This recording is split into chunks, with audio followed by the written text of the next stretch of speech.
নমস্কাৰ দৰ্শক ৰাইজ সকলোকে স্বাগতম জনাইছোঁ জ্ঞান বাৰ্তাৰ এটা নতুন খণ্ডলৈ। আজি আমাৰ অতিথি হিচাপে আছে মায়াং আঞ্চলিক কলেজৰ বৰ্তমানৰ প্ৰিন্সিপাল ডক্টৰ ৰঞ্জিত কুমাৰ কলিতা ডাঙৰীয়াৰ লগত। নমস্কাৰ ছাৰ। নমস্কাৰ, বহুত ধন্যবাদ আৰু আপোনাক স্বাগতম জনাইছোঁ আমাৰ জ্ঞান বাৰ্তাৰ আজিৰ খণ্ডটোলৈ। আৰু আপোনাৰ বহুমূলীয়া সময়টোৰ বাবে মই পুনৰবাৰ আপোনাক ধন্যবাদ জ্ঞাপন কৰিছোঁ। হয় ছাৰ, মায়াং আঞ্চলিক কলেজ তাৰ আগমুহূৰ্তত মই জানিব পৰা মতে আপুনি মৰিগাঁও কলেজৰ এজন প্ৰবক্তা আছিলে গণিত বিভাগৰ, হয়, আৰু HODও আছিলে। তাৰপিছত আপুনি মায়াঙত চিলেকশ্যন হৈ পেলাই এতিয়া বৰ্তমান মায়াঙত প্ৰিন্সিপাল পদত অলংকৃত কৰি আছে। ছাৰ, মই জানিব বিচাৰোঁ যে আপোনালোকৰ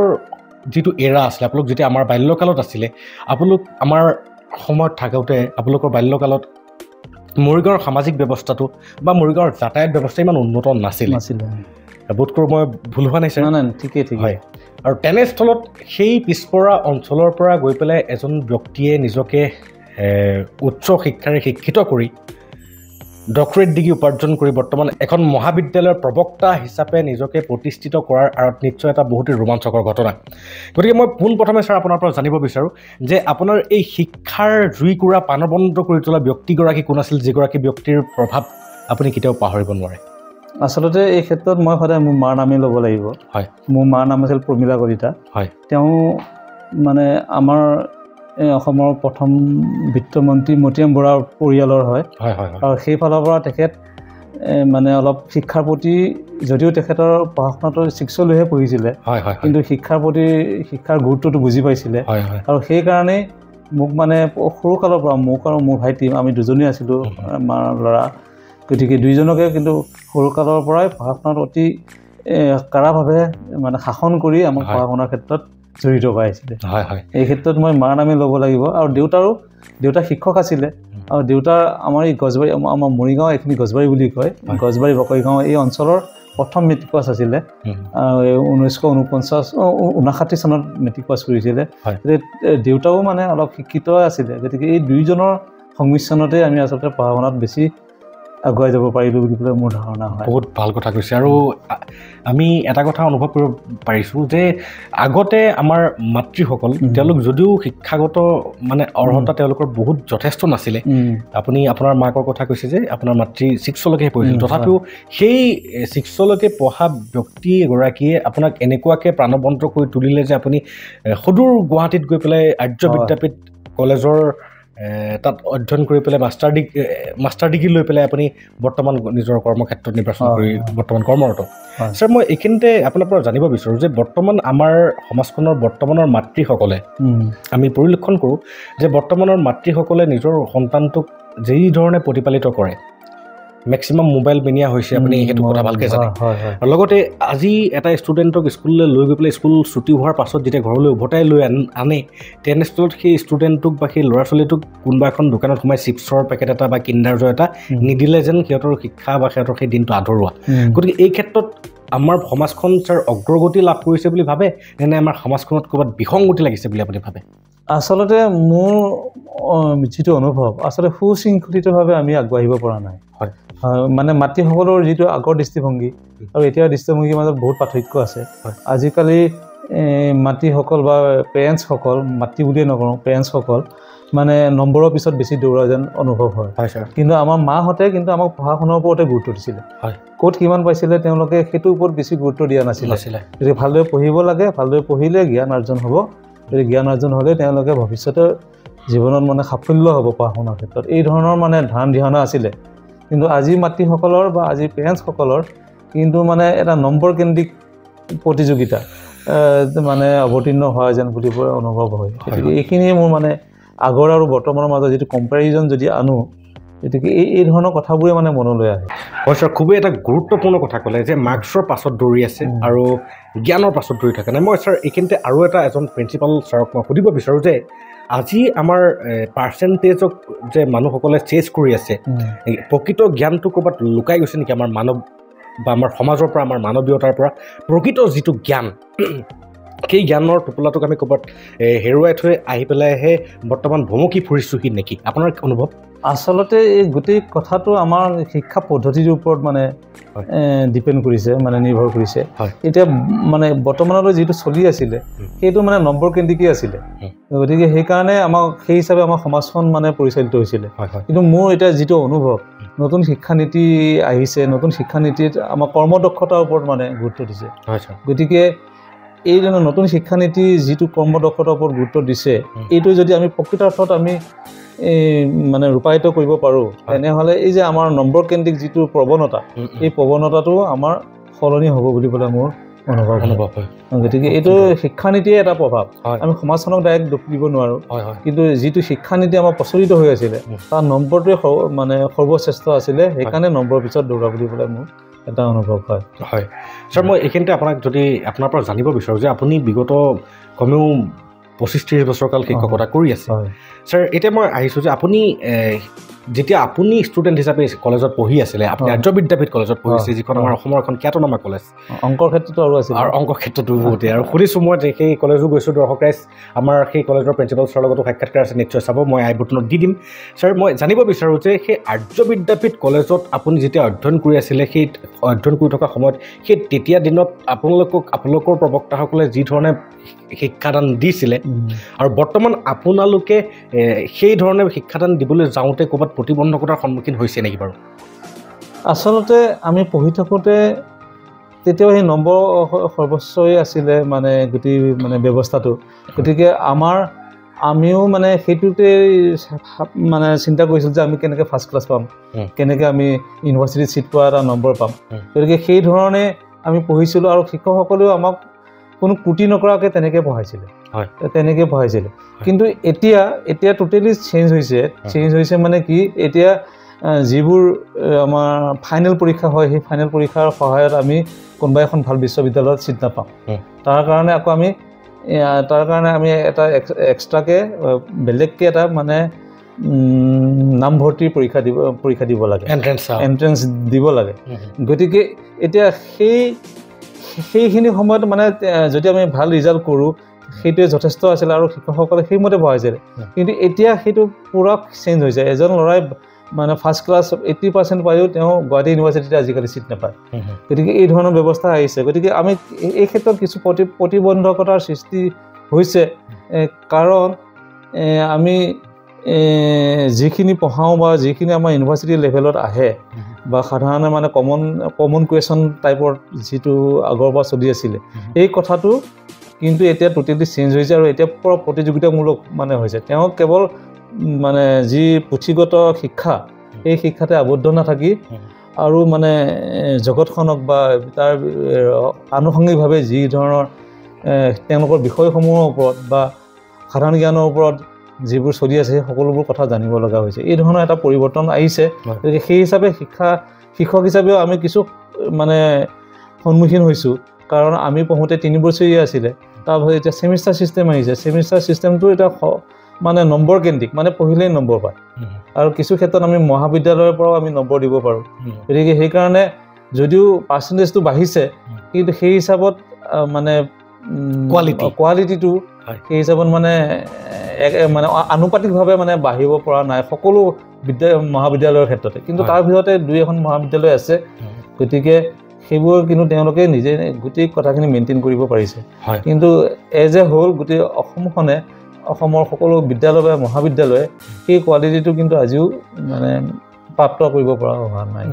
অনুভৱ হৈছে আৰু ছাৰ অনুভৱটো সকলোতকৈ ডাঙৰ কথা আৰু এষাৰ কথা আছে যে অনুভৱৰ শিক্ষাহে আচল শিক্ষা ভাগৱত গীতাটো শ্ৰীকৃষ্ণই আমাক কৈ থৈ গৈছে গতিকে এজন অনুভৱী ব্যক্তিৰ গোটেই জীৱনৰ অনুভৱসমূহক আমি সঞ্চয় কৰি পেলাই আমাৰ বৰ্তমানৰ সমাজখনলৈ প্ৰেৰণ কৰি আমাৰ বৰ্তমানৰ সমাজৰ প্ৰতিজন ব্যক্তিকে যাতে আমি অনুপ্ৰাণিত কৰিব পাৰোঁ তাৰে প্ৰয়াস ছাৰ আৰু সেই প্ৰয়াসত আপোনাৰ সহযোগিতাই বাৰুকৈ আমাক উৎফুল্লিত কৰি তুলিছে হয় ছাৰ মই এইখিনিতে জানিব বিচাৰোঁ যে আপুনি শিক্ষা জীৱন যেতিয়া সমাপন কৰি আছিলে তেতিয়া আপোনাৰ মনলৈ এনেকুৱা এটা ভাৱনা কিয় আহিছিলে যে মই ভৱিষ্যতলৈকে শিক্ষা জগততে আত্মনিয়োজিত কৰিম আৰু লগতে মই এই কথাটো এনেকুৱাকৈ সুধিব বিচাৰোঁ যে আপুনি যিহেতু বৰ্তমান এজন সফল শিক্ষক হিচাপে বা সফল প্ৰবক্তা হিচাপে গৈ বৰ্তমান এখন কলেজৰ প্ৰিন্সিপাল পদত অধিষ্ঠিত গতিকে নিশ্চয় আপুনি নিজৰ কাৰ্যকলাপসমূহ সুশৃংখলিত ৰূপতে পালন কৰি আহিছে সুদৃঢ়তাৰে পালন কৰি আহিছে গতিকে ছাৰ আপোনাৰ যিটো মনোভাৱ বা যিটো গুণে নিজকে এজন শিক্ষক হিচাপে চিনাক্তকৰণ কৰাত আপোনাক সহায় কৰিছিলে আপুনি বৰ্তমান নৱপ্ৰজন্মৰ ছাত্ৰ ছাত্ৰীসকলক এনেকুৱা এটা কি পৰামৰ্শ দিব বিচাৰিব যে তেখেতসকলৰ গাত কোনটো গুণ থাকিলে তোমালোক শিক্ষকতা বৃত্তিৰ প্ৰতি আগবাঢ়িবা আচলতে গোটেই কথাটো তেওঁ নিজৰ ওপৰত ডিপেণ্ড কৰে মানে তেওঁ কি হ'ব বিচাৰে সেইটো মানে নিজকে প্ৰথম সুধি চাব লাগে গতিকে আচলতে তেওঁ শিক্ষকটোক লাইনকে ভাল পায় নে বেলেগ চিকিৎসা ক্ষেত্ৰতহে যাব বিচাৰে বা ইঞ্জিনিয়াৰিং ক্ষেত্ৰতে যাব পাৰে মই ছায়েন্সৰ ক্ষেত্ৰৰ কথা কৈছোঁ দেই মই যিহেতু ছায়েন্সৰ ষ্টুডেণ্ট আছিলোঁ গতিকে মোৰ ক্ষেত্ৰত মই প্ৰভাৱান্বিত হৈছিলোঁ মোৰ দেউতাৰ পৰা দেউতা আচলতে শিক্ষক হৈছিলে শিক্ষক আছিলে আৰু তেওঁ মানে অতি মানে নিষ্ঠাবান শিক্ষক আছিলে মানে প্ৰাথমিক বিদ্যালয়ৰ শিক্ষক আছিলে নিষ্ঠাবান শিক্ষক আছিলে তেখেতে এটা কথা কৈছিলে যে শিক্ষক যোনবিলাক শিক্ষক হয় তেওঁলোকৰ গুণটো সৰুৰ পৰা প্ৰকাশ পায় তেখেতে নিজৰ অভিজ্ঞতাৰ পৰা কৈছিলে যে মই সৰুতে মানে ব্লেক বোৰ্ডত লিখি ভাল পাইছিলোঁ মোৰ দেউতাৰ কথা কৈছোঁ যে ব্লেক বোৰ্ডত মানে ছাৰ নাহিলে ব্লেক বোৰ্ডত মানে আখৰবোৰ লিখি ভাল পাইছিলে গতিকে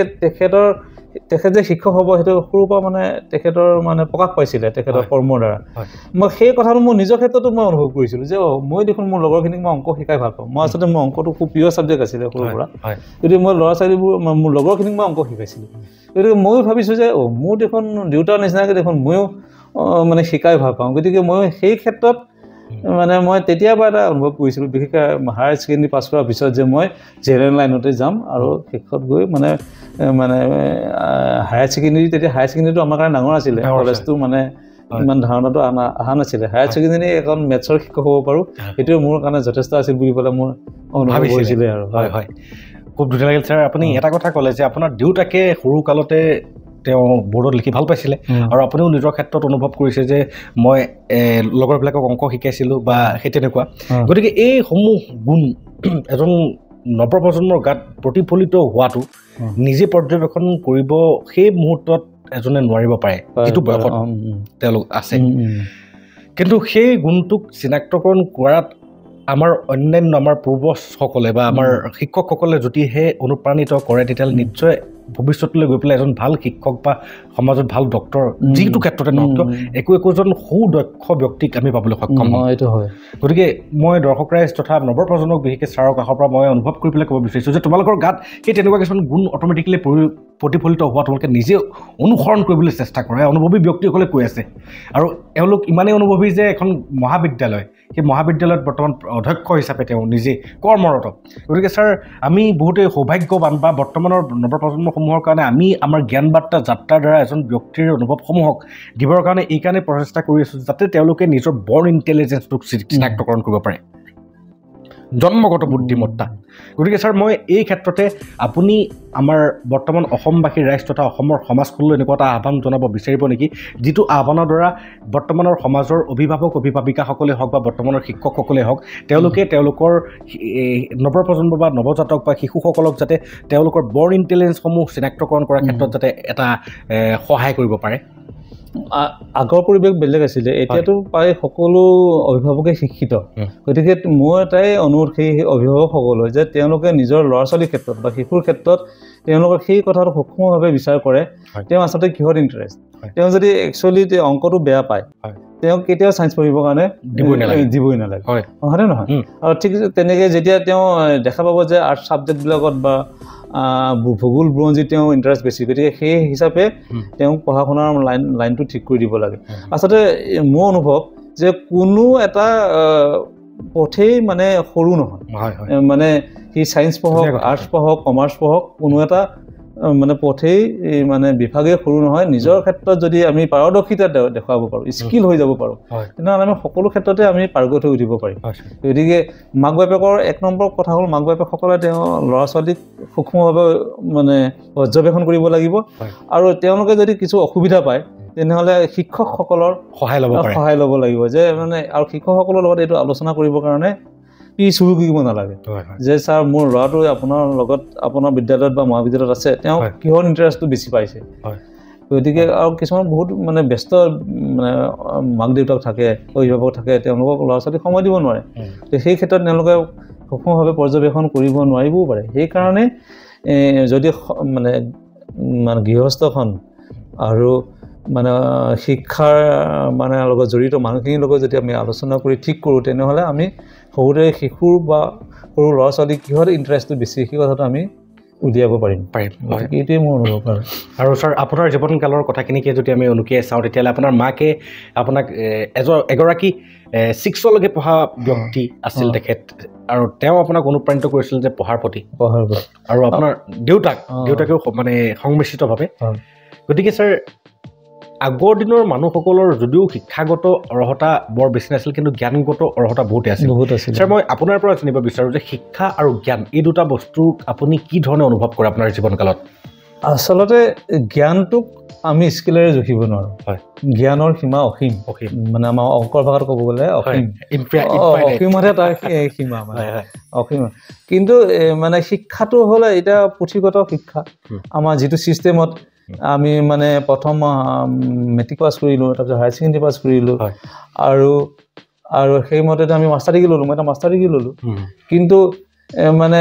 এই দুইটাৰ মাজত কিন্তু পাৰ্থক্য আছে আচলতে মই মানে মাষ্টাৰ ডিগ্ৰী লোৱাৰ পিছত মই ভাবিছিলোঁ যে বহুত জানো কিন্তু যেতিয়া মই শিক্ষকতা কৰিব আহিলোঁ আচলতে মই তেতিয়া গম পালোঁ আচলতে মই একোৱেই নাজানো গতিকে এই পুথিগত শিক্ষা আৰু জ্ঞান এই দুটা মানে আমি কেতিয়াও একাকাৰ কৰিব নোৱাৰোঁ আৰু জ্ঞানটো হ'ল এটা অবিৰত প্ৰক্ৰিয়া এতিয়াও তুমি জানানে মই তুমি বুলিয়ে কৈছোঁ মানে এতিয়াও জানানে মানে মই এতিয়াও শিকি আছোঁ কাৰণ গণিতৰ আমি এতিয়া ৰিচাৰ্চৰ লগত জড়িত বিভিন্ন ৰিচাৰ্চ পেপাৰ আহে আমি তাক ৰিভিউ কৰিব লাগে সেই ৰিভিউ কৰিব লগা হ'লে মই আজি ৰাতিপুৱাও পঢ়িছোঁ গতিকে সেইটোৱে কিন্তু সেই পঢ়াটোৱে মোৰ জ্ঞানটো অলপ মানে যিখিনি আছে বহুত মানে আমি জানো বুলিব ক'ব নোৱাৰোঁ কিন্তু আগতে যিখিনি জানিছিলোঁ অলপ ইনক্ৰিমেণ্ট হৈছে ই এটা অবিৰত প্ৰক্ৰিয়া কিন্তু শিক্ষাটো হ'ল এটা মানে এটা নিৰ্দিষ্ট প্ৰক্ৰিয়া আৰু এটা নিৰ্দিষ্ট সীমাৰ পিছত আমি সমাপ্ত কৰিব জ্ঞান আমি কেতিয়াও আহৰণ কৰি সমাপ্ত কৰিব নোৱাৰোঁ ছাৰ এইখিনিতে মোৰ এটা কথা মনত পৰিলে আমাৰ ফাদাৰ অফ চায়েন্স নিউটনে কৈছিলে যে এই পৃথিৱীখন এখন বিশাল জ্ঞানৰ সমুদ্ৰ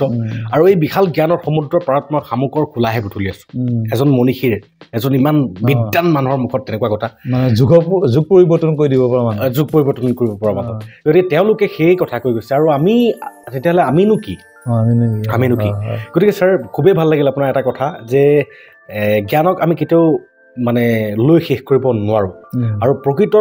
অৰ্থত ছাৰ মই আপোনাৰ পৰা এটা বস্তু জানিব বিচাৰোঁ যিহেতু আপুনি বৰ্তমান এজন প্ৰিন্সিপাল পদৰ ব্যক্তি গতিকে আপোনাৰ জীৱনজোৰা অনুভৱৰ পৰা ছাৰ আপোনাক আজিলৈকে জীৱনত সুশৃংখলিত সুপৰিকল্পিত বা এটা প্ৰশান্তিৰ অনুভৱ কৰাৰ ক্ষেত্ৰত আপোনাৰ শিক্ষাসমূহে আপোনাক কিমান প্ৰভাৱ বিস্তাৰ কৰিছে আপোনাৰ জীৱনত আৰু লগতে আপুনি জ্ঞানগতভাৱে যিসমূহ কথা আহৰণ কৰিছে সেইসমূহে কিমান প্ৰভাৱ পেলাইছে আপোনাৰ জীৱনত আচলতে মানে যেতিয়া পঢ়ি আছিলোঁ মানে ৰিজাল্টবোৰ পাওঁ তেতিয়া যথেষ্ট ভাল লাগে যে মানে এই মানে মেট্ৰিক পাছ কৰিলোঁ তাৰপিছত হায়াৰ ছেকেণ্ডেৰী পাছ কৰিলোঁ তাৰপৰা ডিগ্ৰী পাছ কৰিলোঁ তাৰ মাষ্টাৰ ডিগ্ৰী ল'লোঁ গতিকে এই ক্ষেত্ৰত মানে শিক্ষা লওঁতে এই ৰিজাল্টবোৰে কিন্তু আমাক যথেষ্ট অনুপ্ৰাণিত কৰিছে কাৰণ মই এটা কথা ক'ব লাগিব যে মই মেট্ৰিক পাছ কৰাৰ পৰা MSc পাছ কৰালৈ মই নেশ্যনেল স্কলাৰশ্বিপ পাইছিলোঁ গতিকে সেইটো সাধাৰণতে খুব ৰেয়াৰ হয় মানুহে আজিকালিতো সেই ধৰণৰ স্কলাৰশ্বিপটো কমিয়ে গৈছে গতিকে সেই ক্ষেত্ৰত মানে মোক মানে শিক্ষাই মোক সহায় কৰিছিলে শিক্ষা ল'বলৈ শিক্ষা ল'বলৈ কিন্তু জ্ঞানৰ ক্ষেত্ৰততো সেই কথাটো নাখাতে আৰু জ্ঞানৰ ক্ষেত্ৰত মানে আচলতে মানে পূৰ্ণাংগ যিখিনি মই শিকিছোঁ সেইখিনি পূৰ্ণাংগ ৰূপ পাইছে আচলতে যেতিয়া মই এই শিকাখিনি আনৰ মাজত বিলাই দিবলৈ মানে যত্ন কৰিলোঁ মানে গতিকে আৰু এষাৰ কথা আছে মানে যে পইচা বা ধন ভগাই দিলে শেষ হয় কিন্তু জ্ঞান ভগাই দিলে শেষ নহয় ই বাঢ়ি যায় কাৰণ মই এজনক কিবা এটা শিকোৱাৰ লগে লগে মোৰ লছ নহয় মই লাভহে হ'ব কাৰণ মই জনা বস্তুকে এটা শিকাব যাওঁতে মই এটা বেলেগ পদ্ধতিত মোৰ মনলৈ আহে নহয় তেওঁ বুজি পোৱা নাই মই কেনেকৈ বুজাম এই কথাটো মই চিন্তা কৰিলোঁ নহয় সেই কথাটোৱে কিন্তু মানুহক সহায় কৰে গতিকে জ্ঞান আৰু শিক্ষা এই দুটা বেলেগ বস্তু আৰু জ্ঞানটো সদায় মানে বাঢ়িহে যায় মানে প্ৰতি মুহূৰ্ততে মানে মানুহৰ জ্ঞান অভিজ্ঞতাই মানে বঢ়ায় মানুহক মানে পৰিৱেশে বঢ়ায় তুমি আজি মোৰ লগত সাক্ষাৎকাৰ কৰিবলৈ আহিছে এইটোতো তোমাৰ অলপ হ'লেও জ্ঞান বাঢ়িছে গতিকে এই ধৰণৰ জ্ঞানটো প্ৰতি মুহূৰ্ততে বাঢ়ি যায় আৰু শিক্ষা এটা নিৰ্দিষ্ট সময়ত শেষ হৈ যায় গতিকে এইবুলিয়ে মই বিশ্বাস এটা হয় আৰু হয় ছাৰ আপোনাৰ ধাৰণা মতেদি মই এই ক্ষেত্ৰতে যিহেতু শিক্ষা আৰু জ্ঞান দুটা বস্তুৰ কথা পাতি আছোঁ যে আপোনাৰ মতেদি এজন মানুহৰ জীৱনত শিক্ষাই বেছিকৈ মানে প্ৰভাৱ বিস্তাৰ কৰে নে জ্ঞানে বেছিকৈ প্ৰভাৱ বিস্তাৰ কৰে আচলতে দুইটাই কৰে কাৰণ মই মৰিগাঁও মহাবিদ্যালয়ত 1995 চনত মই এজন গণিত শিক্ষক হিচাপে প্ৰবক্তা হিচাপে জইন কৰিছিলোঁ। সেই ক্ষেত্ৰত মোৰ শিক্ষাগত প্ৰথম প্ৰয়োজন আছিলে। গতিকে সেই যদি মই সেইখিনি সময়ত নৰ্মছ নাপালোহেঁতেন তেনেহ'লে মই তাত এপ্লাই কৰিব নোৱাৰিলোঁ। গতিকে সেইকাৰণে মানে শিক্ষাটো প্ৰয়োজন। কিন্তু সেই বহুত মানে চোকা ল'ৰা ছোৱালীয়ে কিন্তু মই দেখিছোঁ যে সফল শিক্ষক হ'ব নোৱাৰে। সেই ক্ষেত্ৰত তেওঁ মানে জ্ঞানটো যিটো মানে প্ৰবাহিত কৰিব লাগে সেই ধাৰণাটো নাথাকে। গতিকে এজন প্ৰকৃততে সফল ব্যক্তি হ'বলৈ বা আমাৰ শিক্ষাৰ ক্ষেত্ৰত কৈছে এজন প্ৰকৃত সফল শিক্ষক হ'বলৈ জ্ঞান আৰু শিক্ষা দুয়োটাই সমানে অপৰিহাৰ্য। কাৰণ ইটোৰ পৰিপূৰক, ইটো নহ'লে সিটো কেতিয়াও সম্পূৰ্ণ হ'ব নোৱাৰে। খুব ধুনীয়া কথা ছাৰ, খুব ধুনীয়া বাৰ্তা। নিশ্চয় আমাৰ বৰ্তমানৰ সমাজখনে এই বাৰ্তাসমূহৰ দ্বাৰা নিশ্চয় উপকৃত হ'ব, বৰ্তমান শিক্ষকসকলো উপকৃত হ'ব। ছাৰ, আপুনি এটা কথা ক'লে যে শিক্ষকৰ এটা যিটো জ্ঞান প্ৰৱাহ কৰিব নোৱাৰে সকলোৱে। ছাৰ, আজিকালি মই বহু ক্ষেত্ৰতে শুনিছোঁ যে শিক্ষক জন্ম হয়, শিক্ষক কেতিয়াও তৈয়াৰ নহয়। কিন্তু আজিকালি দেখা যায় ছাৰ যে BEd কৰা চবেই দেখাক দেখি BEd কৰিবলৈ গৈছে। মই এটা কথা আপোনাৰ পৰা এতিয়া এই ক্ষেত্ৰত জানিব বিচাৰোঁ যে এখন BEdৰ চাৰ্টিফিকেট বা MA বা PhD নহওক কিয়, এই চাৰ্টিফিকেটসমূহে এজন শিক্ষকক শিক্ষক কৰিবৰ কাৰণে পৰ্যাপ্ত হয়নে?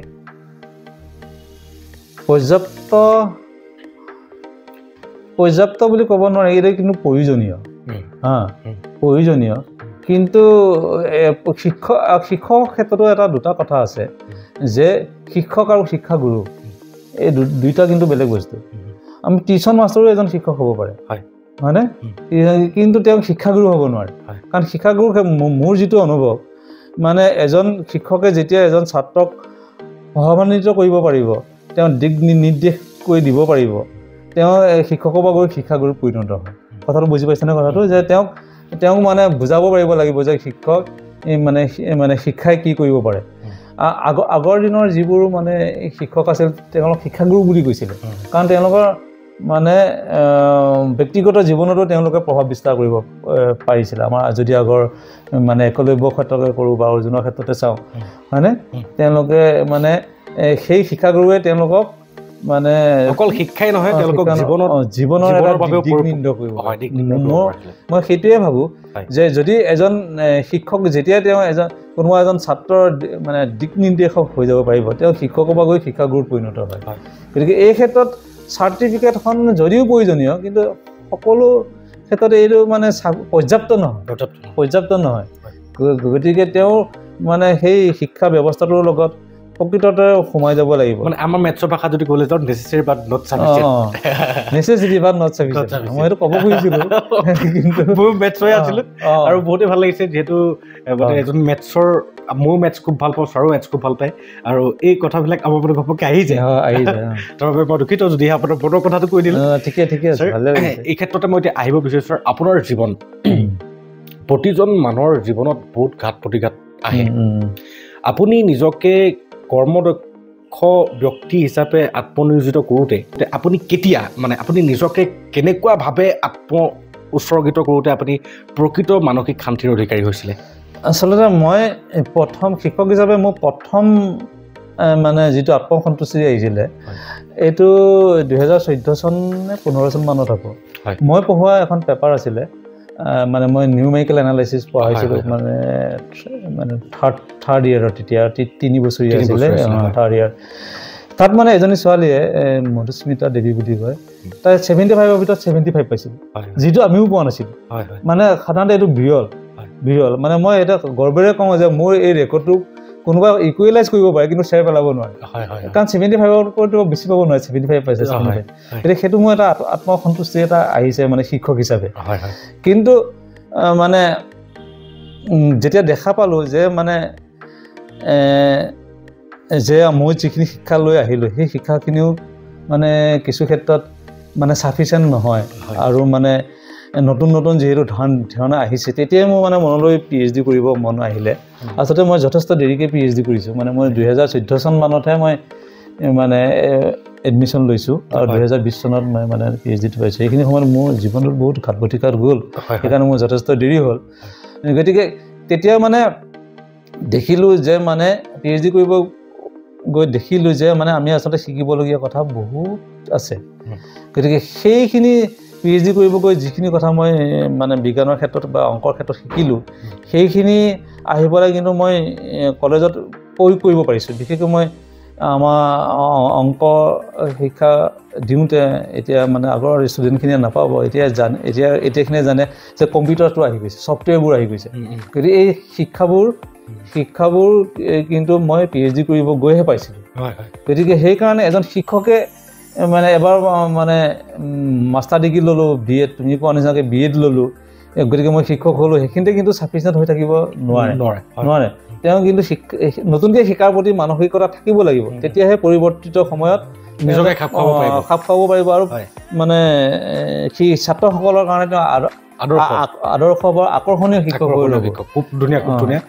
একদম খুব ধুনীয়া এটা কথা যে ছাৰ আপুনি ইতিমধ্যে দুটামান কথা ক'লে প্ৰথমতে ক'লে যে এজন শিক্ষকে সফল শিক্ষক হ'বলৈ হ'লে তেখেতৰ জ্ঞানৰ প্ৰবাহটো সকলোলৈকে বিয়পাই দিব পাৰে এতিয়া ছাৰ আমি মেটেলিক ৱৰ্ল্ডলৈ যদি চাওঁ আমি জানো যে metal is a good conductor যিকোনো এটা মেটেল গুড কণ্ডাক্টৰ আমাৰ ইলেক্ট্ৰিচিটি হওক বা তাপ যাব পাৰে কিন্তু তাৰ ভিতৰতো গুড কণ্ডাক্টৰ বহুত আছে এডাল এলুমিনিয়ামত যিটো মানে কাৰেণ্ট যাব তামত তাতকৈ বেছি যাব কপাৰত গতিকে আমি নিজকে ৰিফাইন কৰি থাকিবলৈ মই যদি বৰ্তমান আজি মোৰ দশাটো এলুমিনিয়ামৰ টাইপত আছে কেনেকৈ মই নিজকে কপাৰলৈ উন্নীত কৰিব পাৰোঁ সেই প্ৰচেছটোত সদায় নিজকে অব্যাহত ৰাখিব লাগিব কপাৰৰ পৰা কেনেকৈ মই নিজকে গ'ল্ড কৰিবগৈ পাৰোঁ সেই প্ৰচেছটো সদায় অব্যাহত ৰাখিব লাগিব ছাৰ মই ঠিকেই ভাবিছোঁনে বাৰু ঠিকেই ভাবিছোঁ কাৰণ এই পৰিৱৰ্তন সমাজ মানেই পৰিৱৰ্তন নহয় প্ৰকৃতি সদায় পৰিৱৰ্তনশীল হয় গতিকে শিক্ষাও আমাৰ পৰিৱৰ্তন হৈছে আমি আগতে যি পঢ়ি আহিছিলোঁ আমি মানে আগতে BSc যিখিনি পঢ়িছিলোঁ এতিয়া দেখা পাইছোঁ হায়াৰ ছেকেণ্ডেৰীত সেইখিনি আছে গতিকে আকৌ তেনেকৈ মাষ্টাৰ ডিগ্ৰী নতুন আহিছে আৰু ৰিচাৰ্চ কৰিব গ'লেতো বহুত সূক্ষ্ম টপিকৰ ওপৰত আমি কৰিব লগা হয় গতিকে এই ক্ষেত্ৰত মানে আমি নিজকে তুমি কোৱা নিচিনাকৈ ৰিফাইন কৰিব লাগিব মানে আগতে যিটো কণ্ডাক্টৰ লৈ আছিলোঁ এতিয়া তাতকৈ ভাল কণ্ডাক্টৰ ল'ব লাগিব ছুপাৰ কণ্ডাক্টৰ ল'ব লাগিব গতিকে সেইকাৰণে মানে এই ক্ষেত্ৰত আমি সকলোৱে সমভাৱে কাম কৰিব লাগিব আৰু নতুন শিকাৰ প্ৰতি আগ্ৰহ থাকিব লাগিব কথাটো মানে এজন শিক্ষকৰ কাৰণে অতি প্ৰয়োজন আপ টু ডেট হৈ থাকিব গতিকে এইখিনিতে ছাৰ মই আমাৰ দৰ্শক সমাজৰ যদিহে কোনো শিক্ষক আছে তেতিয়াহ'লে সেই শিক্ষকসকল এজন অনুভৱী ব্যক্তি তেওঁৰ গোটেই জীৱনজোৰা মানে প্ৰায় ছাৰ আপোনাৰ বৰ্তমান মই মানে 95ৰ পৰা শিক্ষাই এতিয়া 30 বছৰ প্ৰায় আপোনাৰ 30 বছৰ হৈছে গতিকে 30 বছৰৰ অভিজ্ঞতাৰে পৰিপুষ্ট এজন শিক্ষক যিজন শিক্ষক বৰ্তমান এখন মহাবিদ্যালয়ৰ প্ৰিন্সিপাল পদত অধিষ্ঠিত গতিকে ছাৰ মই আপোনাৰ কাষৰ পৰা আমাৰ শিক্ষকসকললৈ আপোনাৰ পৰা এনেকুৱা এটা মূল মন্ত্ৰ বিচাৰোঁ যে আপুনি আপোনাৰ জীৱনত নিজকে আপ টু ডেট কৰিবৰ কাৰণে কেনেকুৱা এটা ষ্ট্ৰেটেজি আপুনি ব্যৱহাৰ কৰিছিলে যিটো ষ্ট্ৰেটেজি ব্যৱহাৰ কৰি আপুনি নিজকে এজন সফল শিক্ষক হিচাপে প্ৰতিষ্ঠিত কৰাত সফল হৈছিলে বা সক্ষম হৈছিলে সেই ষ্ট্ৰেটেজিটো আমাৰ শিক্ষক সমাজলৈ দিব নেকি আচলতে আমি যেতিয়া সোমালোঁ শিক্ষক হিচাপে কেইবছৰমান ঠিকেই আছিলে যে গতানুগতিকভাৱে পঢ়িলোঁ কিন্তু যেতিয়াই মানে চিলেবাছ চেঞ্জ হ'ল আচলতে নতুন টপিক আহিলে আৰু আমাৰ মেথছৰ ক্ষেত্ৰত আহিলে মানে কম্পিউটাৰ মানে মেথমেটিক্স উইথ কম্পিউটাৰ গতিকে মানে কম্পিউটাৰ ছফ্টৱেৰ গতিকে সেইবোৰ ক্ষেত্ৰত মানে মই নিজকে ভাবিলোঁ যে আচলতে যদি আমি এতিয়া কম্পিউটাৰৰ জৰিয়তে আমি অংক শিকিব নোৱাৰোঁ তেনেহ'লে আমি যথেষ্ট পিছ পৰি ৰ'ম গতিকে মই সেইকাৰণে মানে আৰম্ভণিৰ পৰা তাত সোমোৱাৰ পৰা মানে মই নতুন ছফ্টৱেৰ শিকাত বৰ আগ্ৰহী হৈ আছিলোঁ আৰু আগ্ৰহী হৈ আচলতে পিছৰ যেতিয়া মই ৰিচাৰ্চ কৰিছিলোঁ সেইটো কিন্তু মোক সহায় কৰিলে মানে ৰিচাৰ্চ কৰিব যোৱাৰ আগতে আমাৰ বিশেষকৈ এতিয়া আমাৰ চিলেবাছতে মেথমেটিকা বুলি পেলাই এটা ছফ্টৱেৰ দিছে সেই ছফ্টৱেৰটো কিন্তু অহা আগতে মই শিকি পেলাইছিলোঁ আচলতে মানে চিলেবাছত চেঞ্জ হ'ব বুলি পেলাই পঢ়া নাছিলোঁ কিন্তু মই মানে ছফ্টৱেৰ সহায়ত কম্পিউটাৰৰ সহায়ত আমি কেনেকৈ ইণ্টিগ্ৰেশ্যন কেনেকৈ কৰিম ডিফাৰেঞ্চিয়েশ্যন কেনেকৈ কৰিম এই কথাবোৰ কিন্তু মই শিকিছিলোঁ দেখিছোঁ যে এই কথাখিনি পিছত আমাৰ চিলেবাছত আহি গৈছে গতিকে সেইকাৰণে শিক্ষকসকলৰ প্ৰতি মই এটাই অনুৰোধ যদি তেওঁলোকৰ ক্ষেত্ৰত তেওঁলোকৰ মানে ৰিলেটেড ছাবজেক্টৰ ক্ষেত্ৰত যদি নতুন কিবা আহিছে আচলতে সেইটোৰ পৰা আমি আঁতৰি থাকিব নালাগে এতিয়া মই ক'ব খুজিছোঁ যে আৰ্টিফিচিয়েল ইণ্টেলিজেঞ্চ নতুনকৈ আহিছে ইণ্টেলিজেঞ্চ গতিকে আমি এইটোৰ পৰা নতুন বস্তু বুলি পেলাই আঁতৰি থাকিব নালাগে যদি আমি আঁতৰি থাকোঁ তেনেহ'লে মই কালিলৈ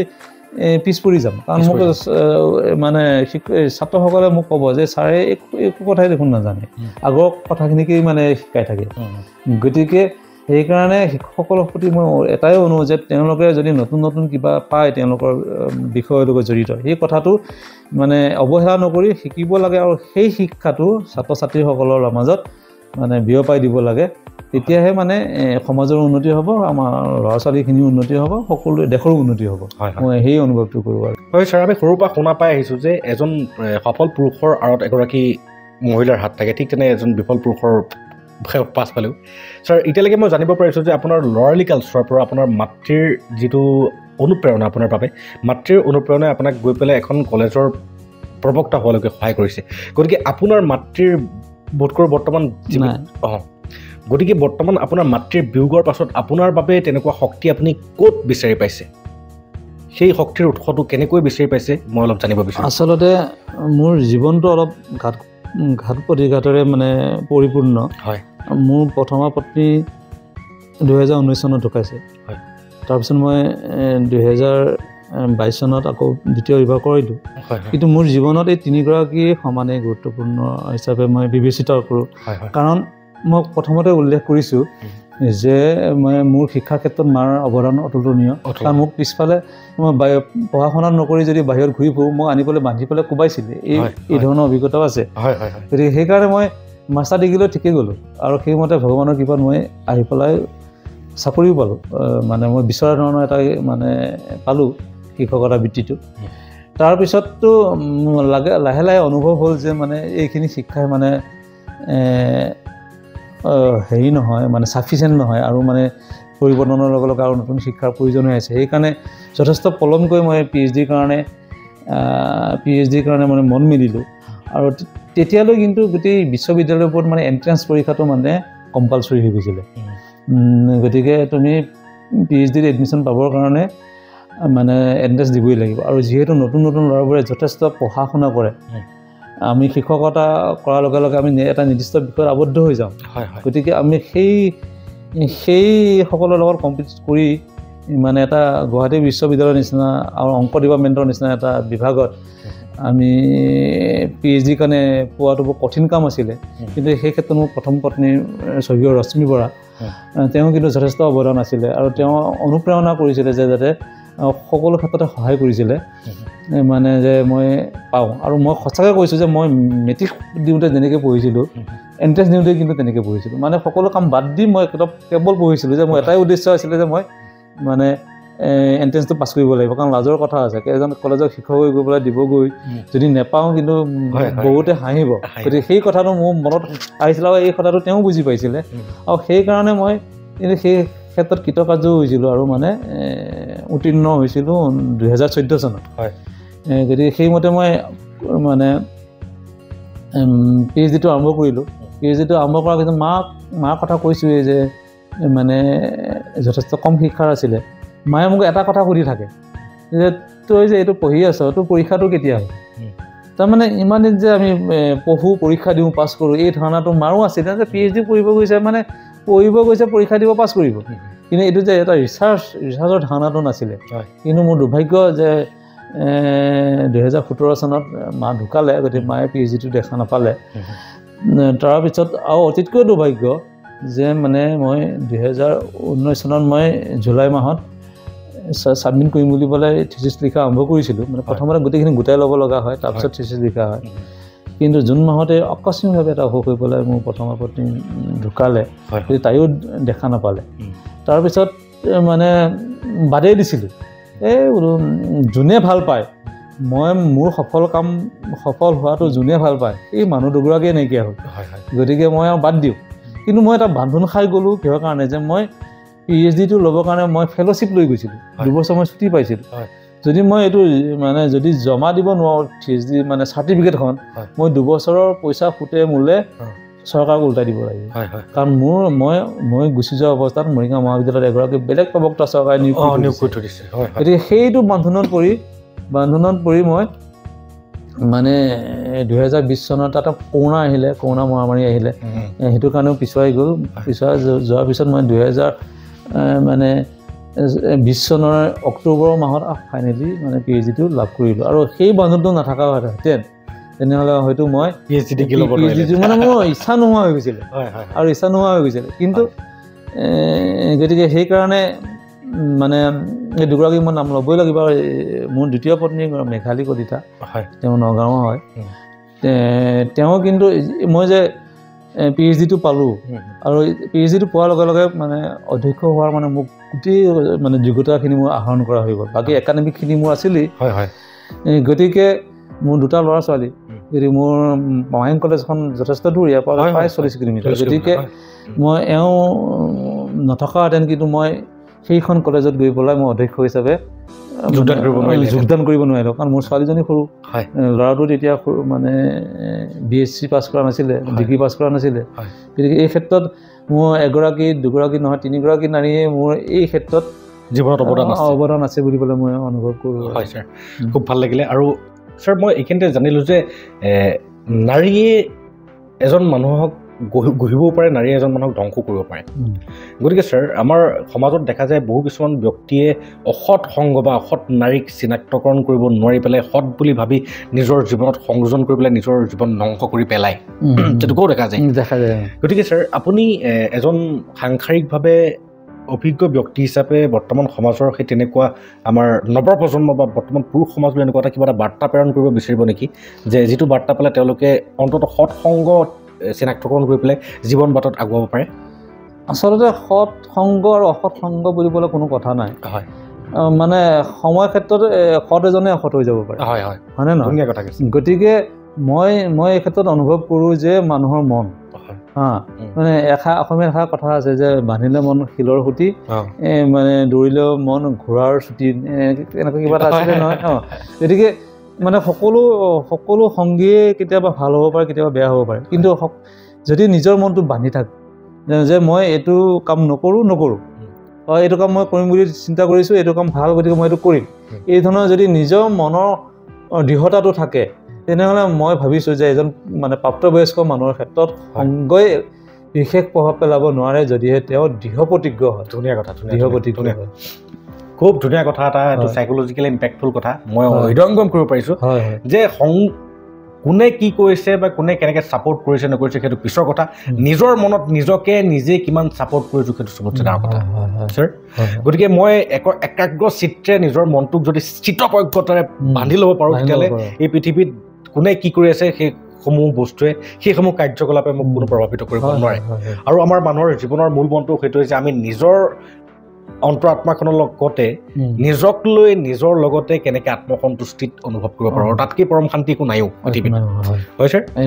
আৰু ছাৰ হৃদয়ংগম কৰি পেলাই কথাষাৰ মই সমাজলৈ আগবঢ়াবৰ কাৰণে চেষ্টা কৰিলোঁ। হয় ছাৰ, আহি এটা কথা সুধিব বিচাৰোঁ যে এতিয়া আপুনি PhD ডিগ্ৰী ছাবমিট কৰাৰ পিছত ইমান ঘাত প্ৰতিঘাতৰ মাজত আপোনাৰ মাতৃ ঢুকাইছে, তাৰ 2 বছৰ নহওঁতেই আপোনাৰ প্ৰথমা পত্নী ঢুকালে। গতিকে মাতৃহাৰা পত্নীহাৰা এজন মানুহ কেনেকুৱাকৈ ভাগি পৰে সেইটো আপোনাতকৈ ভালকৈ হয়তো,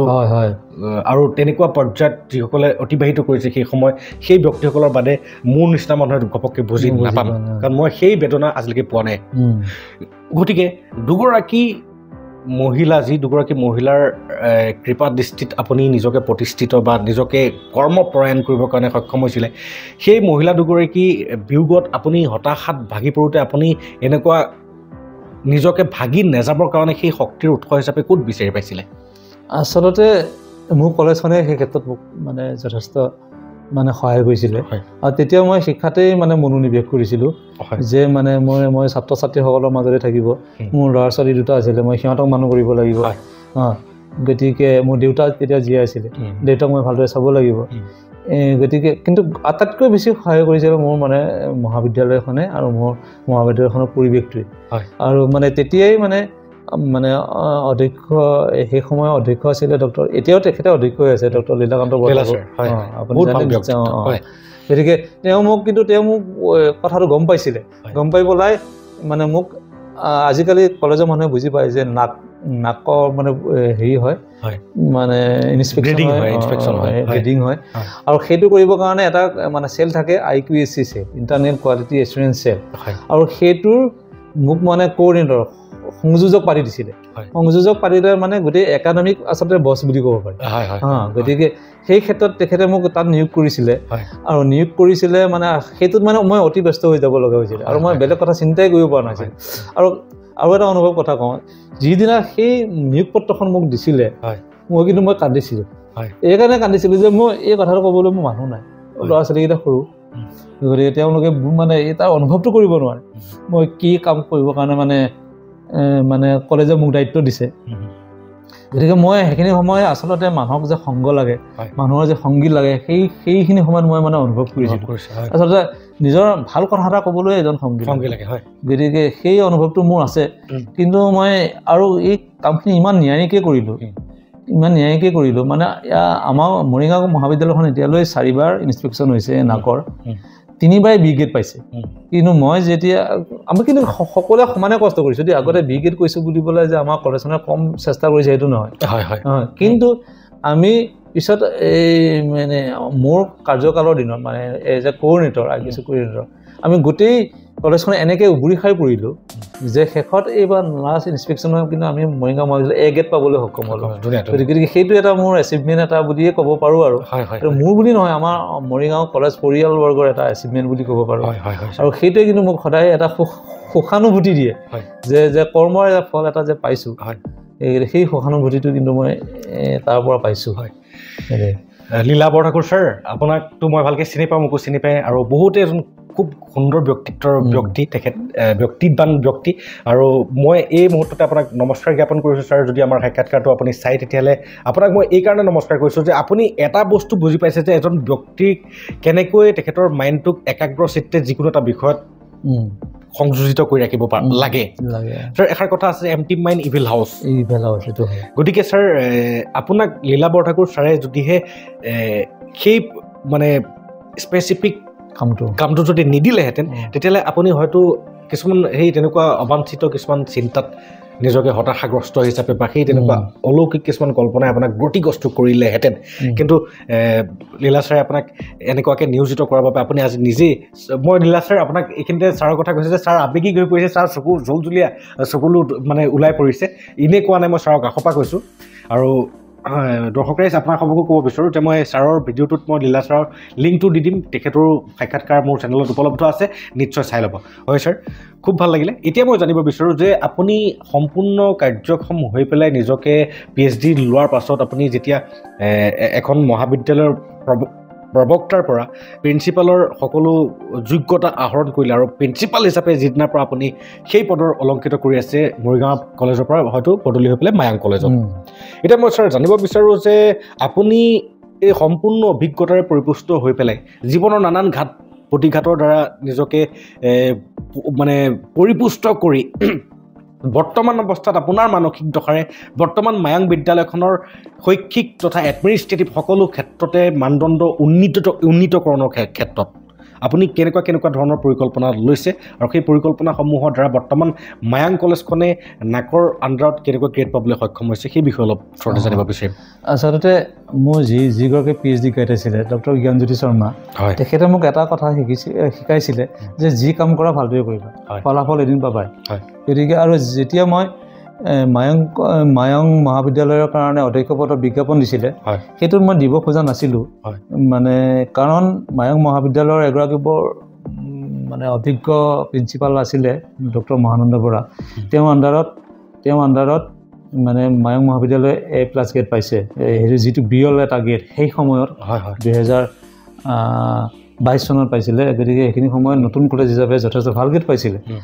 গতিকে মই দিব খোজা নাছিলোঁ, কিন্তু এই ক্ষেত্ৰতো কিন্তু মোক লীলা বৰঠাকুৰে ক'লে যে তুমি কৰা, তুমি পাই যাবা, আৰু সেইমতে মই পালোঁ।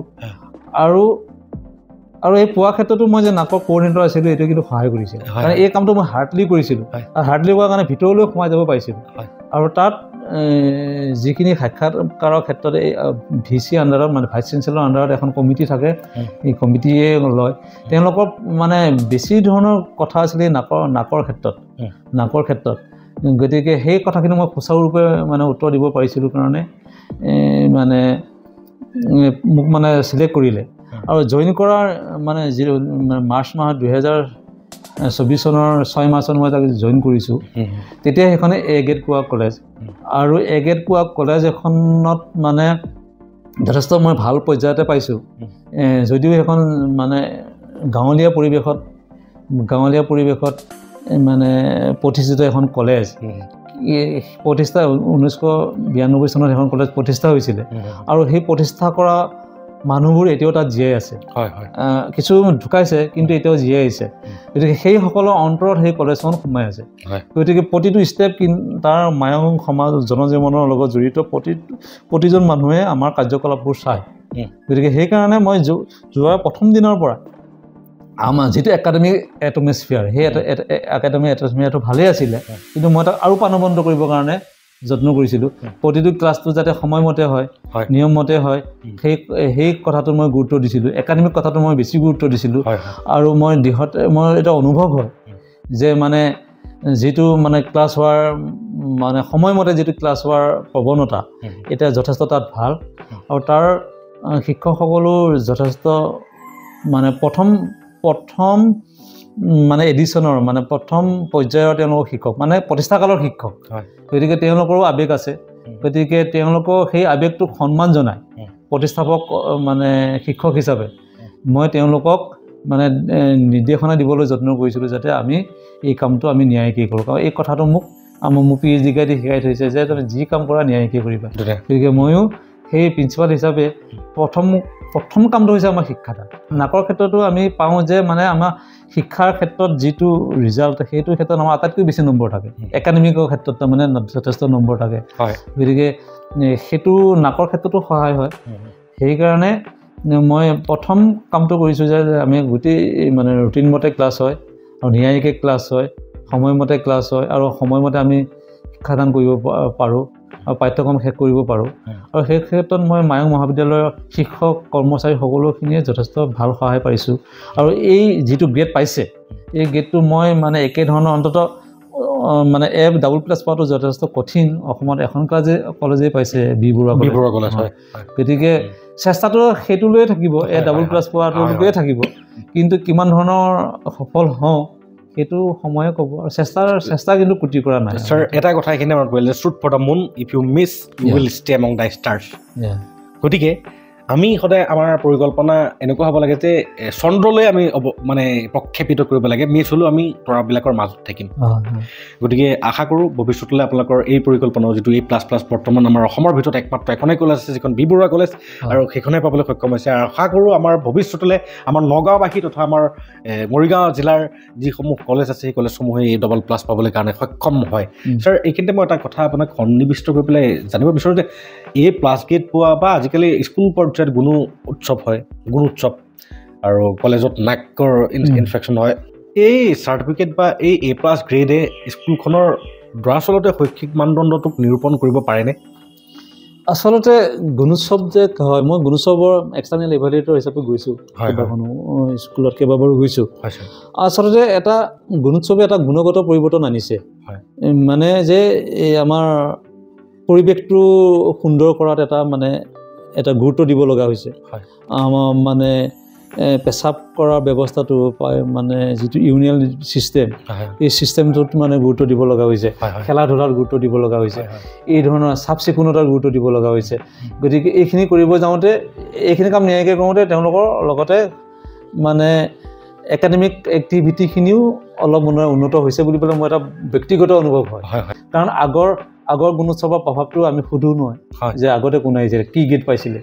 এই ধৰণৰ কথা সোধা যায় তেতিয়া যে ছাৰ এইখিনি সময়ত আমি বি গ্ৰেড পাইছিলোঁ কাৰণ আমাৰ এইখিনি নাছিলে এতিয়া আমি এইখিনি কৰিছোঁ গতিকে এই ধৰণৰ উন্নতি এটা মানে ভাল ফলাফল আনিছে বুলি পেলাই অনুভৱ হয় কিন্তু গুণোৎসৱৰ যিটো আচল লক্ষ্য উদ্দেশ্য সেইটো কিন্তু এতিয়াও আচলতে প্ৰাপ্তি হোৱাগৈ নাই যদিও আমি যথেষ্ট মানে আমাৰ মেথছৰ ভাষাত গ'লে মানে ইনক্ৰিজিং ডাইৰেকশ্যনত আছোঁ কিন্তু ৰিচিভ হোৱাগৈ নাই তেনেকৈ সেই ক্ষেত্ৰতো মানে কলেজৰ ক্ষেত্ৰতো খাতে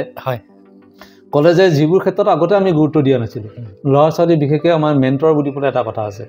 মানে মেণ্টৰ মেণ্টি বুলি কথা আছে আমি মানে শিক্ষকসকলক ছাত্ৰ ছাত্ৰীসকলক ভগাই দিব লাগে যে তেওঁলোকৰ সমস্যাৰ কথা শুনিব লাগে তেওঁলোকক আমি পথ নিৰ্দেশনা কৰিব লাগে এই ধৰণৰ কনচেপ্ট আগতে আমাৰ নাছিলে যে আমি গৈছোঁ মই যেতিয়া প্ৰথম মৰিগাঁও মহাবিদ্যালয়ত গৈছোঁ ক্লাছকেইটা কৰা মানে মই সকলো কাম কৰা বুলি ভাবিছিলোঁ গতিকে আমি কিন্তু এই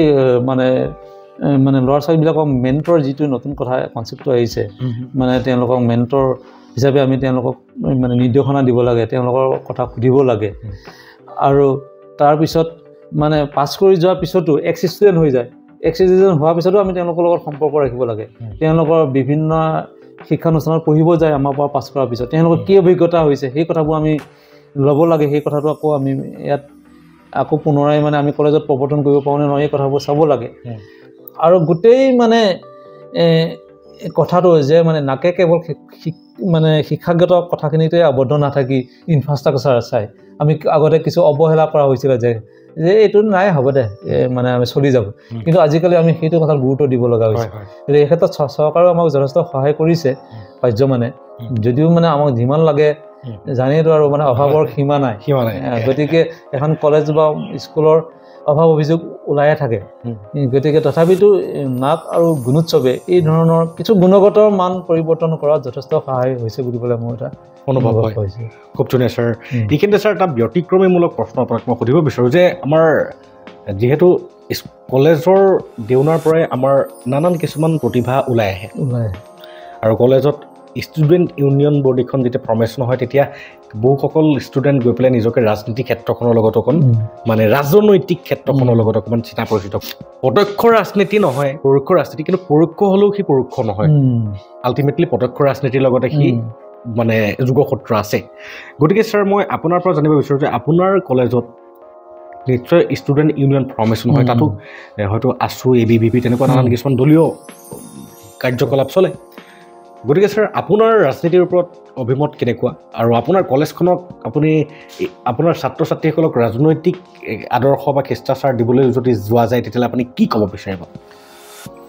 আচলতে মই ৰাজনীতি নকৰোঁ এনেকৈ কোৱাটো এটা ৰাজনীতি হয় কথাটো বুজি পাইছানে আমি গণতান্ত্ৰিক দেশ গণতান্ত্ৰিক দেশত আমি ৰাজনীতিক বাদ দি চলিব নোৱাৰোঁ আমি ৰাজনৈতিকভাৱে প্ৰতিদ্বন্দ্বিতা নকৰিব পাৰোঁ মই কোনোবা এটা দলৰ সদস্য নহ'ব পাৰোঁ আমিতো চৰকাৰী চাকৰিয়াল হ'বই নোৱাৰোঁ গতিকে অন্য সাধাৰণ মানুহৰ কথাও কৈছোঁ কিন্তু তেওঁ ৰাজনৈতিক দলৰ সদস্য নহ'ব পাৰে কিন্তু মোৰ মতেদি সকলোৱে ৰাজনৈতিক জ্ঞান থকাটো ভাল কাৰণ এই ৰাজনীতিয়ে আমাক শাসন কৰি আছে ৰাজনীতিৰ দ্বাৰা এখন চৰকাৰ গঠন হৈছে চৰকাৰ গঠন কৰি সেইখন চৰকাৰে আমাক শাসন কৰি আছে গতিকে আমি মানে আমাৰ প্ৰতিনিধি বাছাৰ ক্ষেত্ৰত আমি নিশ্চয় মানে আমি নিশ্চয় এইটো আমি কি বুলি ক'ম যে কনচিয়াছনেছটো আমাৰ থাকিব লাগে মোৰো কিন্তু এই ৰাজনীতিৰ ক্ষেত্ৰত কিন্তু মই সৰুৰ পৰা খুব ইণ্টাৰেষ্টেড আছিলোঁ আৰু মই ক'ব খোজোঁ যে মোৰ মানে আদৰ্শ ব্যক্তি আচলতে মোৰ অটল বিহাৰী বাজপেয়ী মানে মই তেখেতক ওচৰৰ পৰাও পাইছোঁ যেতিয়াই গুৱাহাটীত আগতে যেতিয়া আমি 92 পৰা 94 গুৱাহাটীত আছিলোঁ তেখেতে এতিয়া বিৰোধী দলপতি আছিলে আৰু তেখেত গুৱাহাটীলৈ আহিলে মই কিন্তু জালুকবাৰীৰ পৰা চাব আহোঁ জৰ্জ ফিল্ডত আচলতে আৰু সেইটো তেখেতৰ আকৰ্ষণটো হোৱাৰ আৰু এটা কাৰণ আছিল যে আমাৰ দেউতাও আচলতে ৰাজনীতিৰ লগত জড়িত নহয় কিন্তু ৰাজনীতিৰ প্ৰতি মানে আগ্ৰহী আছিলে ইমাৰ্জেঞ্চিৰ কথা মই সৰু যদিও জানিছিলোঁ গতিকে আৰু সৰুতে আমাৰ ৰেডিঅ' এটা আছিলে ৰেডিঅ'ত মই বাতৰি খুব শুনিছিলোঁ গতিকে সেইকাৰণে ৰাজনীতিৰ প্ৰতি মানে ৰাজনীতিৰ ছিষ্টেমটোৰ প্ৰতি আগ্ৰহী আছিলোঁ গতিকে এতিয়াও মই দেখিছোঁ যে বৰ্তমান যিটো মানে মৰিগাঁও মহাবিদ্যালয় বিদ্যালয়তে হওক বা বৰ্তমান মায়ং বিদ্যালয়তে হওক ল'ৰা ছোৱালী কিন্তু মানে ছাত্ৰ ইউনিয়নৰ নামত আচলতে কিছুমান তুমি কোৱাৰ নিচিনা কিছুমান ছাত্ৰ সংগঠনৰ লগত জড়িত হৈ আছে কিন্তু আমাৰ এটা প্ৰত্যাহ্বান এইটোৱে হৈছে যে মানে এটা সংগঠনৰ পৰোক্ষ মানে সহায়ত যিসকল জিকি আহে সেইসকললৈ কেতিয়াবা সমস্যা হয় কাৰণ 10-12টা পদবী থাকে একোটা ছাত্ৰ সংগঠনে গোটেই প্ৰতিনিধিখিনি জিকি নাহে গতিকে সেই বিভিন্ন ছাত্ৰ সংগঠনৰ প্ৰতিনিধিখিনিক আমি একেলগ কৰি একমত কৰি মতটোৰ কথা কৈছোঁ যে একমত কৰি আমি কলেজৰ ছাত্ৰ ছাত্ৰীখিনি উন্নতিৰ কাৰণে কাম কৰিব পৰাটোৱে আমাৰ মূল লক্ষ্য মানে প্ৰশাসকসকলৰ কাৰণে এটা চেলেঞ্জ হৈ পৰিছে আৰু সেইটোকে আমি মূল লক্ষ্য হিচাপে লৈছোঁ যে আমি যে যাৰ যি ছাত্ৰ সংগঠনে পৃষ্ঠপোষকতা সি জিকি নহওক কিয় সি আমাৰ ছাত্ৰ প্ৰতিনিধি গতিকে সি আমাৰ সকলো ছাত্ৰৰ কাৰণে কাম কৰিব লাগিব এই উদ্দেশ্যটো লৈয়ে আমি বৰ্তমান মই কাম কৰি আছোঁ আৰু তেনেকৈ আৰু এই চেলেঞ্জবিলাক মই বুজি পাওঁ মানে কি মই বহুসকলৰ লগত মানে দেখা পাইছোঁ গতিকে মই আপোনাৰ পৰা আজি ব্যক্তিগত এই অনুভৱটো মই ডাইৰেক্টলি সুধিলোঁ আৰু আশা কৰোঁ আপুনি উত্তৰটো দি পেলাই বোধ কৰোঁ বেয়া পোৱা নাই এইখিনিতে মই আমাৰ মানে যিহেতু এটা বৰ গুৰুত্বপূৰ্ণ বিষয় ছাৰ আমাৰ ষ্টুডেণ্টসকল যিসকল ষ্টুডেণ্টে যিটো দলৰ পৰাই প্ৰতিনিধিত্ব কৰি পেলাই তেওঁ সেই প্ৰতিনিধি সভাখনৰ প্ৰতিনিধি হিচাপে বা সেই পদটো অধিকাৰ নকৰক কিয় মূল উদ্দেশ্য মানৱ সেৱা এজন প্ৰকৃত ৰাজনীতিজ্ঞৰ মূল উদ্দেশ্যটো কি যে মই জনসাধাৰণক মই কেনেকৈ সেৱা আগবঢ়াব পাৰোঁ মোৰ দ্বাৰা গতিকে সেই সেৱা আগবঢ়োৱা ব্যক্তিসকলহে আজিও অমৰ হিচাপে মৰিও অমৰ হৈ পেলাই আমাৰ মাজত আছে অটল বিহাৰী বাজপেয়ী ডাঙৰীয়াৰ নাম আপুনি ইতিমধ্যে ক'লে ঠিক তেনেকৈ আমি অসমত যদি চাওঁ শৰৎ সিংহ ডাঙৰীয়াৰ কথা ক'ব পাৰোঁ বা আমি যদিহে লাল বাহাদুৰ শাস্ত্ৰীৰ কথা ক'ব পাৰোঁ গতিকে এই ব্যক্তিসকলৰ আদৰ্শই আমাক অনুপ্ৰাণিত কৰি থৈ গৈছে গতিকে আমাৰ নৱপ্ৰজন্মই সেই আদৰ্শসমূহক যাতে লয় মই আপোনাৰ ওচৰৰ পৰা এইটো আহ্বান জনাইছোঁ সেই ব্যক্তিসকলৰ আদৰ্শ লওক তেওঁলোকে কি দলত আছিলে সেইটো নহয় তেওঁলোকে প্ৰতিজন ব্যক্তিৰ কাৰণে ভাল কাম কৰিছিলে ছাৰ আৰু সেই তেনেকুৱা এজন নেতাকে সকলোৱে সমৰ্থন জনায় তেওঁ যি দলৰ পৰাই নহওক হয়তো এনেকুৱা নেতা নেক্সট টাইম যদি নিৰ্দলীয়ভাৱে উঠে তেতিয়াহ'লে তেখেতক ভোট দিবই মানুহ আৰু জিকাবই গতিকে আমি সেই তেনেকুৱা নেতা হোৱাটো বিচাৰোঁ আমাৰ সমাজৰ পৰা আৰু নৱপ্ৰজন্ম তোমালোকে সেই তেনেকুৱা নেতা হ'বলৈ চেষ্টা কৰা তুমি যদি জনপ্ৰিয় তেতিয়াহ'লে তোমাৰ বেক চাইডে কোনো বেনাৰৰ প্ৰয়োজন নাই মই ভাবোঁ ছাৰ নিশ্চয় নিশ্চয় ছাৰ মানে গীতাত কৃষ্ণ এটা কৈয়ে গৈছে হয় হয় যে মানে কৰ্ম কৰি যোৱা ফলাফল তুমি আশা নকৰিবা ফল নিজে নিজে আহি যাব হয় সেই ধৰণৰ কথা মানে ৰাজনীতি কৰিলেও ৰাজনীতিত মানে যদিও ৰাজনীতি আজিকালি জীৱিকা হিচাপে পৰিগণিত হৈছে আমাৰ ভাৰতবৰ্ষৰ আটাইতকৈ দুখৰ কথাটো হ'ল সেইটোৱে যে মানে ৰাজনীতিক এটা জীৱিকা হিচাপে মানে লৈছে সেৱাতকৈ সেৱা মনোভাৱটো কমি গৈছে মোৰ এটা ব্যক্তিগত অনুভৱ গতিকে মোৰ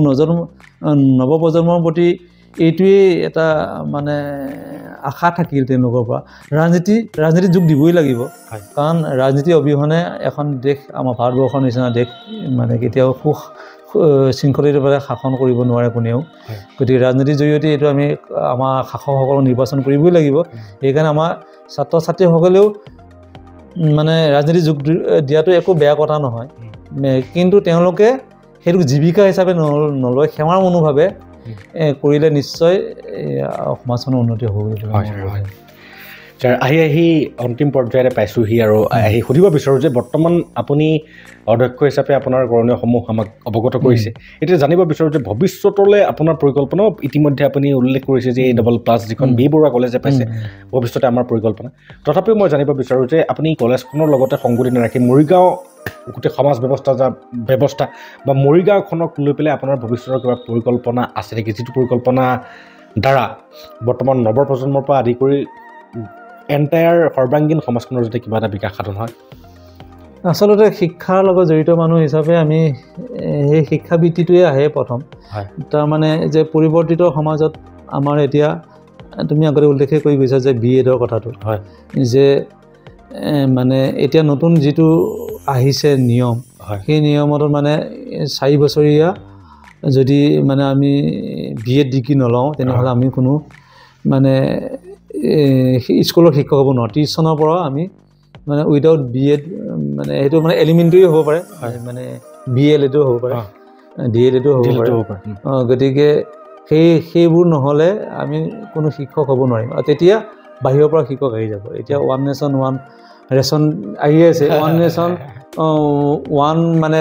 তেনেকুৱা হৈ যাব পাৰে গতিকে সেইকাৰণে মই এটাই অনুৰোধ যে মানে পৰিৱৰ্তিত শিক্ষা ব্যৱস্থা যিটো আমাৰ শিক্ষক হ'বৰ কাৰণে যিটো পৰিৱৰ্তনৰ ব্যৱস্থা আহি আছে মানে 4 বছৰীয়া BEd ডিগ্ৰী এই ডিগ্ৰীটো মই নিজেও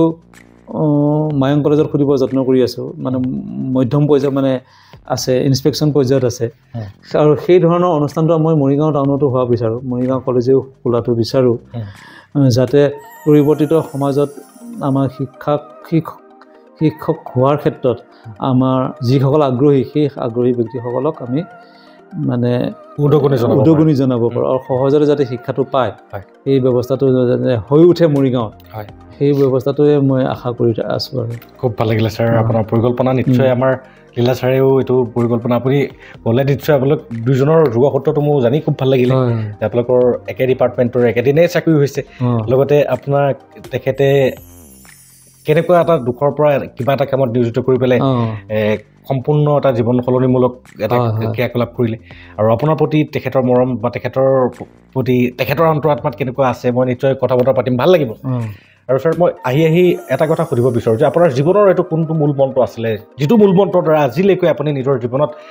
অৱতীৰ্ণ হৈ আছে আৰু যিটো মূল মন্ত্ৰ আপোনাক গোটেই জীৱন এজ এ শক্তিৰ ইন্ধন হিচাপে কাম কৰি আহিছে সেই মূল মন্ত্ৰটোক আমাৰ নৱপ্ৰজন্ম তথা সমাজলৈ যদি আপুনি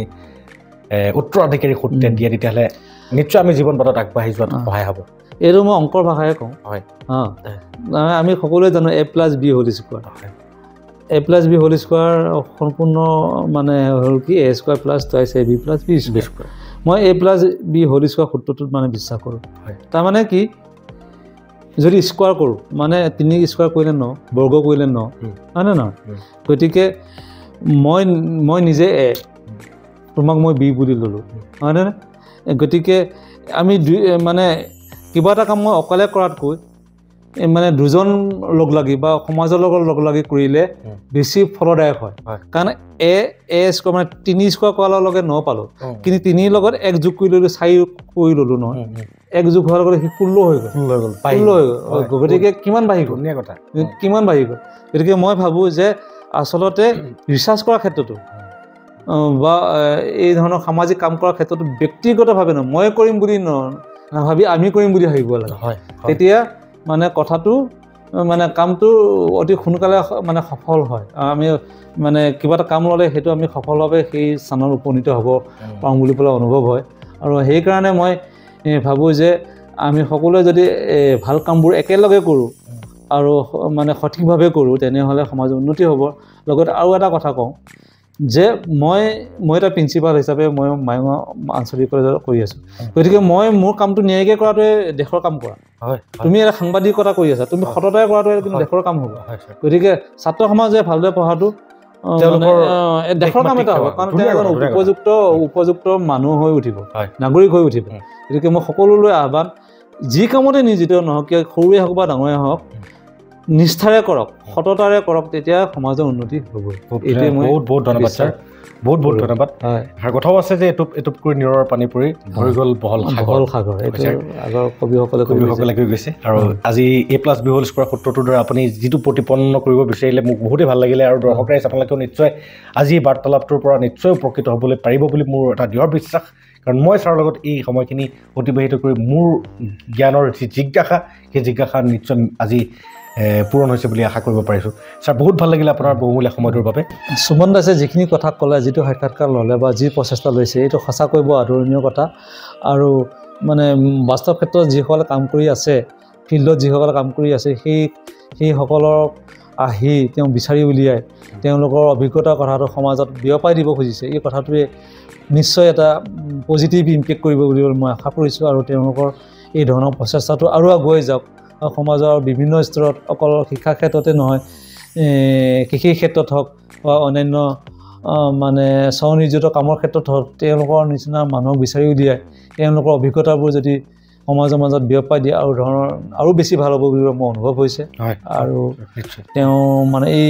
প্ৰচেষ্টাক মই সদায় শলাগ ল'ম গতিকে আৰু লৈয়ে থাকিম বহুত ধন্যবাদ ছাৰ আৰু মোৰো এনেকুৱা লাগিছে আপোনাৰ কথোপকথনখিনিৰ দ্বাৰা বৰ্তমান আমাৰ সমাজত নিশ্চয় এটা গুড ইম্পেক্ট ক্ৰিয়েট হ'ব আৰু দৰ্শক ৰাইজ মোৰো এনেকুৱা লাগিছে যে ছাৰৰ লগত কথা পাতিয়ে থাকিম আমাৰ এনেকুৱাই ভাল লাগিছে আমি ভোক লাগিছে নে পিয়াহে লাগিছে আমি গমেই পোৱা নাই ময়ো ভোক খোৱা নাই ৰাতিপুৱাৰ পৰা চাহ একাপৰ পৰিৱৰ্তে ছাৰো একেই কিন্তু সময়ৰ যিহেতু এটা সীমা থাকে গতিকে পুনৰবাৰ ছাৰক লগ পাই তেখেতৰ মনৰ কিছুমান কথা তেখেতৰ পৰিকল্পনাৰ কিছুমান আৰু আৱিৰ্ভাৱ কৰিবৰ কাৰণে চেষ্টা কৰিম বুলি প্ৰতিশ্ৰুতিৰে আজিলৈ আপোনাৰ খবৰ পৰা ছাৰ আপোনাৰ পৰা বিদায় লৈছোঁ নমস্কাৰ